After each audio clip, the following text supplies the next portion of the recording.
ಹಾಗೂ ಹಲವಾರು ಮಂತ್ರಿಗಳು ಈ 50 ಕೋಟಿ ಆಫರ್ ಕೊಟ್ಟಿದ್ದಾರೆ ಅಂತಕ್ಕಂಥ ಅವ್ರ ಹೇಳಿಕೆ ಏನಿದೆ, ಅವರು ಈ ರಾಜ್ಯದ ಮುಖ್ಯಮಂತ್ರಿ, ಅವರ ಗಮನಕ್ಕೆ ಬರದೆ ಇದು ಆಗ್ಲಿಕ್ಕೆ ಸಾಧ್ಯ ಇಲ್ಲ.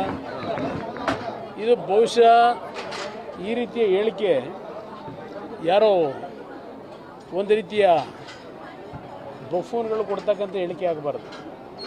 ಇವತ್ತು 50 ಕೋಟಿ ಅಂತಕ್ಕಂಥ ನಿಖರವಾಗಿ 50 ಜನರಿಗೆ ಅಂತಕ್ಕಂಥ ನಿಖರವಾಗಿ ಹೇಳ್ತಾ ಇದ್ದಾರೆ. ಸರ್ಕಾರ ಅವ್ರ ಕೈನಲ್ಲಿದೆ. ಹಲವಾರು SITಗಳನ್ನು ರಚನೆ ಮಾಡ್ಕೊಂಡಿದ್ದಾರೆ. ಇದು ಒಂದು SIT ರಚನೆ ಮಾಡೋಕ್ಕೆ ಹೇಳಿ, ತನಿಖೆ ಮಾಡೋಕ್ಕೆ ಹೇಳಿ. SIT ಬಹುಶಃ ಈ ರಾಜ್ಯದಲ್ಲಿ ಇಷ್ಟೊಂದು SITಗಳ ದಾಖಲೆಯ ರಚನೆ ಬಹುಶಃ ರಾಜ್ಯದ ಇತಿಹಾಸದಲ್ಲ, ದೇಶದ ಇತಿಹಾಸದಲ್ಲೇ ನಡೆದಿಲ್ಲ. ಪ್ರತಿಯೊಂದಕ್ಕೂ SIT. ಆದ್ದರಿಂದ ಇದಕ್ಕೂ ಒಂದು SIT ಮಾಡಲಿ. ಇಲ್ಲದೇ ಇದ್ದರೆ ಮುಖ್ಯಮಂತ್ರಿಗಳ ಮತ್ತು ಅವ್ರ ಸಚಿವ ಸಂಪುಟದ ಮಂತ್ರಿಗಳ ಹೇಳಿಕೆಯನ್ನು ಜನತೆ ಇವತ್ತು ಇದು ಒಂದು ರೀತಿಯ ಅವರ ನಡವಳಿಕೆಗಳ ಬಗ್ಗೆನೇ ಜನಗಳಲ್ಲಿ ಹಾಸ್ಯಾಸ್ಪದ ಆಗ್ತದೆ ಈ ರೀತಿ ಹೇಳಿಕೆ ಕೊಡ್ತಕ್ಕಂಥದ್ದು. ಈಗ ಅದೆಲ್ಲ ಈಗ ಚರ್ಚೆ ಬೇಡ. 23 ಕಳೀಲಿ, 23 ಕಳೆದ್ಮೇಲೆ ಚರ್ಚೆ ಮಾಡೋಣ.